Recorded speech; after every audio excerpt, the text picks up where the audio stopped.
మనకి వందనాలు, మీ అందరికీ నా వందనాలని.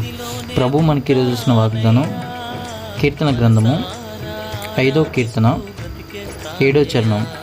నేనైతే నీ కృపాతిశయమును బట్టి నీ మందిరంలో ప్రవేశించదను. Praise lord. దేవుడు ఈరోజు మనతో మాట్లాడుతున్న మాట ఏంటంటే, మనమంట ఆయన కృపా అతిశయాన్ని బట్టి ఆయన మందిరంలోకి ప్రవేశించాలంట. కృపాతిశయాలంటే ఏంటి? కృపాతిశయాలంటే దేవుడు గడిచిన కాలంలో మన జీవితంలో చేసినవి. జనవరి మాసంలో, ఫిబ్రవరి మాసంలో, డిసెంబర్ మాసంలో, నవంబర్ మాసంలో, గడిచిన కాలంలో మన దేవుడు మన జీవితంలో ఏదైతే అద్భుతాలు చేశారో, ఏదైతే ఆశ్చర్యకార్యాలు చేశారో, ఏదైతే మన వల్ల ఇద్దా, మనం చేయగలమా, మనతో ఇది కలుగుతుందా అనే పరిస్థితుల నుంచి ప్రభు ఇప్పుడు నిలబెట్టాడు, సజీవ లెక్కలో ఉంచాడు. కాబట్టి ఈరోజు దేవుని సన్నిధిలో గడపడానికి, దేవుని ఆరాధించడానికి వెళ్తున్న మనకి గడిచిన కాలంలో మన ప్రభు మన నెలలో చేసిన గొప్ప కార్యాలను తలపోసుకుంటామా? ఆయన చేసిన ఆశ్చర్య కార్యాలను జ్ఞాపకం తెచ్చుకుంటామా? మనం జ్ఞాపకం తెచ్చుకున్నట్టయితే మనం ధైర్యంగా ఉంటాం. ఈరోజు మన జీవితంలో ఏదైతే జరగాలో, ఏదైతే మనం దుఃఖిస్తున్నామో, ఏదైతే అసమాధానంగా ఉన్నామో, ఏదైతే మన జీవితంలో బాధను కలిగిస్తుందో, ఏదైతే మనకి గుండె బరువుగా అనిపిస్తుందో, ఆ పరిస్థితుల నుంచి ఇది నా వల్ల అవుతుందా, నా వల్ల చేయగలనా, నాతో అవుతుందా అనే పరిస్థితి మనం ఎక్కడైతే ఉన్నామో ఆ పరిస్థితి నుంచి మనం ముందు బయటికి రావాలంటే ఫస్ట్ ఆయన కృపాతిశయంను మనం జ్ఞాపకం చేసుకోవాలి. ఆయన కృపాతిశయములు ఎలాంటివంటే, మన జీవితంలో అవి కంటికి కనిపించవు, చెవులకు గోచరించవంట. ఆయన చేసిన మేలు మనం చిటిక్కన మర్చిపోతాం. అదే మన జీవితంలో ఏదన్నా కష్టం వచ్చిందనుకోండి, ఆ కష్టం పదే పదే పదే పదే పదే పదే గుర్తుంచుకుంటూనే ఉంటాం మనం. కానీ ఈరోజు ప్రభు దావీదు ద్వారా మనతో ఏం మాట్లాడుతుందంటే, శత్రువు సమూహం దావీదుతో వస్తుంది, దావీదుని వెంటాడుతూ ఉంది. కానీ ప్రభు ఆయన కృపాతిశయమును బట్టి ఎప్పటికప్పుడే అర్హత లేని ప్లేస్లో కూడా ఆయన అర్హతను దయచేస్తూ, అతను తప్పిస్తూ, అతని మార్గాలను సరళం చేశాడు. ఈరోజు ఈ వాగ్దానం చేతపట్టుకున్న నీవు నీ జీవితంలో నువ్వు కూడా గడిచిన కాలమంతా నీ దేవుడు నీ జీవితంలో చేసిన అద్భుతాలు ఏంటో, ఆశ్చర్యాలు ఏంటో, ఆ గొప్ప కార్యాలు ఏంటో ఒక్కసారి జ్ఞాపకం చేసుకొని నువ్వు ఆ దేవాదేవుడి వైపు చూస్తూ ఆయన సన్నిధిలో ఆయన ఆరాధించే వాళ్ళం ఉండాలి. మనం ఆయన్ని ఆరాధించాలి. దేవుని బిడ్డలుగా మనం ఆయన్ని ఆరాధించాలి.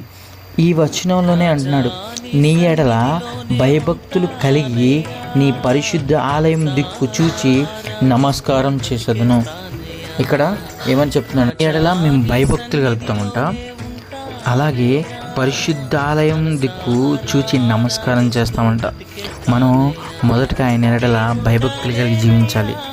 ఫస్ట్ కృపాతిశయాలను మనం జ్ఞాపకం చేసుకోవాలి. సెకండ్గా మనం భయభక్తులు చూపించాలి. భయము, భక్తి అనేది మనకి దేవునికి ఇంకా దగ్గరగా చేస్తుంది. ఆ భయభక్తులు లేని జీవితం మనం దేవుడికి దూరం చేస్తుంది.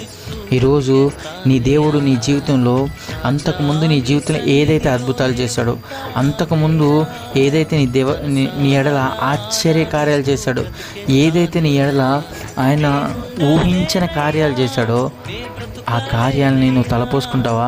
అవును ప్రభువా, నేను చదివినప్పుడు నాకు జ్ఞానాన్ని ఇచ్చి మంచి ఎగ్జామ్స్ రాయడానికి కృపనిచ్చావు. మళ్ళీ ఇప్పుడు ఎగ్జామ్స్లో 10th క్లాస్ ఎగ్జామ్స్లో మేము ఉంటున్నాం ప్రభా అని యవనస్తులుగా మీరు ప్రార్థన చేస్తారా? అయ్యా, మాకు ఇంటర్ పరీక్షలు దగ్గరకు వస్తున్నాయి, మేము ప్రార్థన చేస్తున్నాం. అంతకుముందు మా జీవితంలో 10th క్లాస్ రాసినప్పుడు మంచి మార్కులతో పాస్ అయ్యి మేము ఇంటర్ వరకు వచ్చాం, మేము రాస్తున్నప్పుడు మాకు తోడుకుంటావా?